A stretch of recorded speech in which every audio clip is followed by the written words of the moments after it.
دلم با حسینه زندگیم ازش به همین یا حسینه. ایک خاتون جس کا نام ام ورقہ بن عبداللہ بن حارث تھا.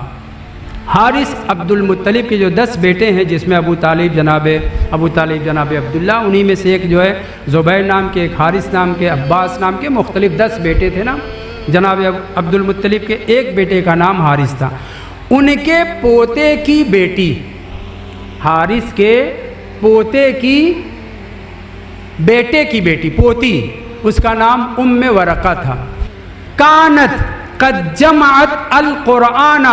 اصحاب پیغمبر میں کچھ ہی پڑھے لکھے تھے، بعض نے کہا 16 آدمی پڑھے لکھے تھے، بس جو لکھ پڑھ سکتے تھے 16 تھے.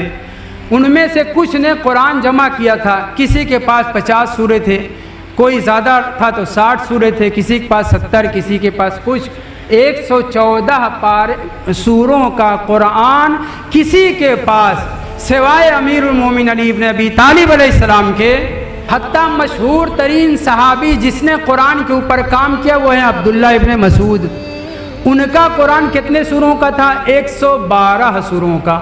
آخر کے جو 2 سورے ہیں انہیں وہ تعویذ سمجھتے تھے، معوذتین یعنی تعویذ سمجھتے تھے، پڑھ کے پھونکنے والی جیسے دعائیں ہوتی ہیں. انہوں نے اپنے قرآن میں 112 سورے جمع کیے، مگر آخر کے 2 سورے اس کو نہیں لکھا تھا. کیوں؟ اس لیے کہ وہ اسے پڑھ کے پھونکنے والا تعویذ سمجھتے تھے. کسی صحابی کا قرآن مکمل نہیں تھا، کسی کے پاس 100 سورے، کسی کے پاس 80، 70، 85 الی آخر. سب سے زیادہ جس کے قرآن میں سورے تھے وہ جناب عبداللہ ابن مسعود ہیں، 112.